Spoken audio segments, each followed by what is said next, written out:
So yeah, the latest news on Ivan Toney. So Mikel Arteta has asked Arsenal's hierarchy to prioritize signing a new striker in the January transfer window. Brentford star Ivan Toney has emerged as the Gunners' top target as 27-year-old prepares to return to football on January 17th, once he serves his 8-month ban for breaching, of course, the betting rules. Arsenal like a clinical edge when we lost to West Ham and Fulham, of course, as we know. After the game, Rudy's side missed opportunities and admitted Arsenal needed to be more clinical. It is what it is, the Spaniard said. He's the best-looking Spaniard we know. We have to try to generate. If we don't score 30 shots, then we do. Wait, hold on. We have to try to generate. If we don't score with 30 shots, then we have to do 50 or 60. When are we ever going to have 50 or 60 shots? What is he on about? That's the only thing I can't imagine a game where we'll have more touch in the box. This is what he said about West Ham. So let's get into the news. So now, according to the Independent, Arteta wants Arsenal's hierarchy to prioritize a move for a new striker in January in order to improve his side chances to win the first Premier League title since 2004. The report had that Brentford want a minimal fee of 80 million for Toney. Basically, guys, if we're not having Toney, it's going to cost us at least 80 million. 80 million or above. There's been many reports of they want 100 million. The point is, it's going to cost us quite a hefty chunk of money this January. If you want to sign him January, it's going to cost 80 million. It's going to cost, either 80 million or more than that, plus probably add-ons and all that stuff that you got to do. So it's going to cost a hefty chunk for Ivan Toney, that's for sure. When asked about the England international street ahead of the winter transfer window opening, Brentford boss Thomas Frank came out and said, "Ivan's training very well on and off the pitch. He's looking forward to finally contributing to the team. I see at least the same determination and willpower to want to train well and be ready to play. Maybe a tiny bit more in terms of wanting to come back and be at his best. It's good. Only positive. Am I desperate to keep it? Desperate is a big word. I'd really like to keep him. I'm a head coach. I love to have my best players with me all the time. So from my perspective, I don't want to. That's because he's fantastic. Well, yeah, of course. Thomas Frank would said that. Of course he'll come out and say that. Like he's their best player, and of course they don't want to let him go. Last year, 3 players scored more than 20 goals in Premier League. He was one of them.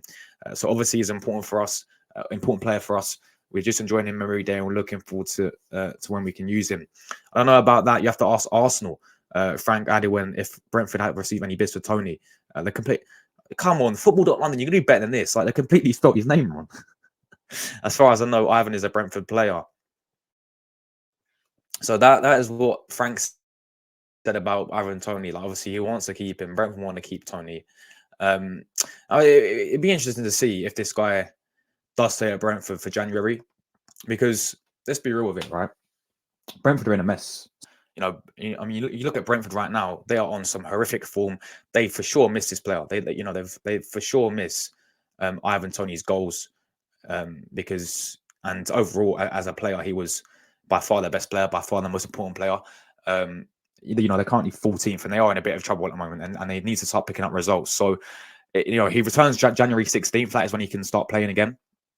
Obviously, he's been training week in, week out. So, when people sit there and say, "Oh, we don't want to sign him because who knows? He might not be the same player." Well, at the end of the day, he's been training week in, week out. He's been playing behind closed door matches. He's not just gonna digress, is he? Like, fair enough. He hasn't played in quite a while. It may take him a little time to what's the phrase? Get the cobwebs off or something like that. Yeah. Yes, it will take him time for him to do that. But let's be real. He's not going to be like really. He's not going to be, that bad, is he? When he comes back, he's been training week in, week out. He's a professional footballer at the end of the day. It's not like he's been sitting on his arse all the time, is it? He's actually been training week in, week out.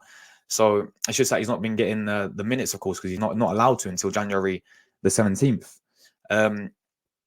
So it'll be interesting to see. Of course, Brentford will do everything in their power to keep him. Brentford will do anything in their power to demand a massive fee for the player. I said it'll be about 80 million and 80 million to 100 million for Ivan Toney. Is he worth that? Well, we can have another debate. What I will say is we need a striker ASAP. I think we know this. We've known this for about a year now, if not even longer, right? We all knew this, that we need a striker. Arteta has actually told Arsenal's hierarchy that we need a striker as well. So the manager knows it, right? The manager's told the hierarchy we need a striker. Now let's hope the hierarchy in let's hope Edu actually acts and goes and get us and goes and signs a striker. We are going to talk about more strikers in a minute, but just focusing on Ivan Toney right now, people. I said it all the time. Perfect. Yeah, this guy, we thought, we need a new striker. Ivan Toney's the answer. Ivan Toney's the answer. How many times I've got to say this? Ivan Toney is the answer, people, to Arsenal. Literally, our clinical problems will go away if we have Toney in the team. If we were to sign Ivan Toney, our clinical problems would completely go away. Yeah, this guy is absolutely quality. All right. This guy right now, well, I say right now he's been playing, but when Kane left, second best striker now in the Premier League on paper, behind Erling Haaland. That's just my opinion. He's the second best striker in the Premier League. Last season, he scored 20 goals playing for Brentford. With all due respect to Brentford, he scored 20 goals playing for Brentford, right? This guy broke before Mitrovic broke it, he had the highest goal record in the Championship. This guy is a goal scorer. This guy has the clinical edge that we need. Okay, goal scorer as well, yeah, but his overall play, he's an absolute weapon up front. His hold-up play is top-notch. You guys go and watch the game, and I'm sure we remember it. And yeah, we probably robbed that game, for Ivan Toney's equaliser.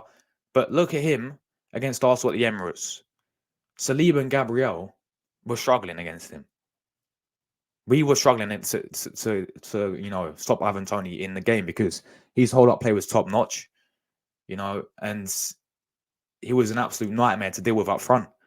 And he has been a nightmare to deal with many teams. His hold-up play is top-notch. His link-up play is superb. I mean, look at the amount of times he had that link-up play with Mbeumo at Brentford, yeah? So imagine him with the winners that we need, that link-up, which we have not been working this season. Ivan Toney comes in, who have that link-up play with Saka, Martinelli, right? You can even occupy him with Jesus if you really wanted to. Because we know Jesus is not his game about scoring enough goals. He's not clinical enough.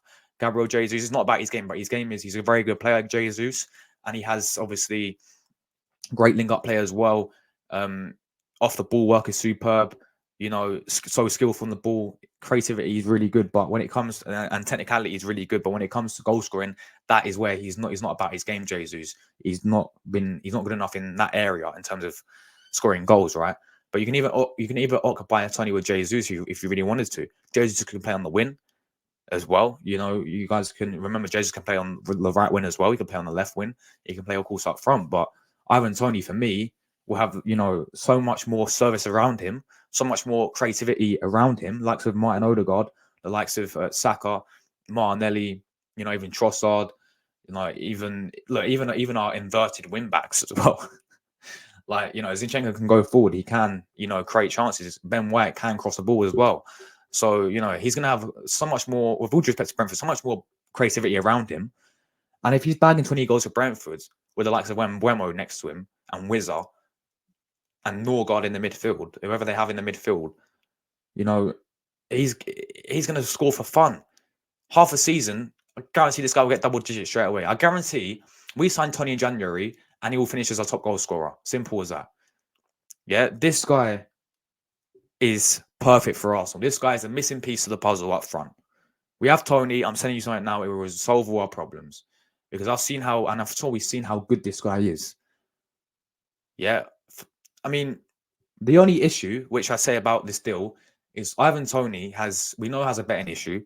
At the same time, we know has an ego, right, and his attitude as well. He's got a winning mentality.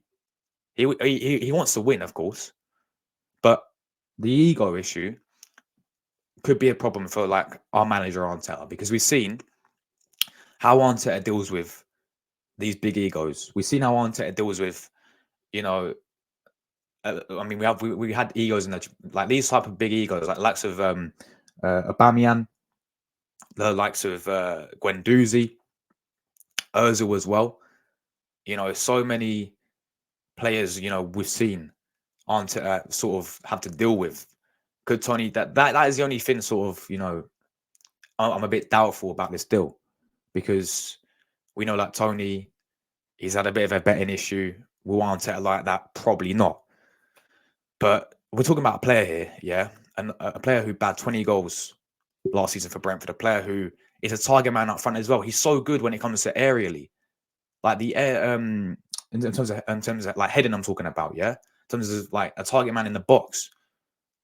You know, like I'll tell you something now, guys. The amount of times that we put the ball in the box and we get nothing on it is a shambles. It really is. But then you got that target man in the box. You got the likes of Toney in the box. You know, who will get on the end of every single one, well, pretty much all those crosses. Like, honestly, man, this guy would be perfect for Arsenal. As I said, the current news is, you know, he is Arsenal's main target in terms of that striker position. Arteta spoke to the hierarchy saying that we need a striker. We obviously know this. Edu obviously, hopefully, plays Edu. I'm sure he's been watching. I'm sure he knows that we need a striker, right? And what else was there? And yeah, obviously the club's in for Toney as well. Arsenal, Chelsea are the main two. You know, we know Chelsea want a new striker. Nicholas Jackson hasn't really worked out for them. But yeah, look, we know we need a new striker. Sorry, yeah, and so do Chelsea. I reckon Tottenham might be in there as well because obviously they have that Harry Kane money, you know, and they're looking to replace. I'm sure there's be many clubs involved, other than Toney, of course. Like he's already came out and said that he's obviously. I watched his podcast. He said he supports Liverpool, but he also likes to watch Arsenal. He likes where we play. He likes the style of play that we do.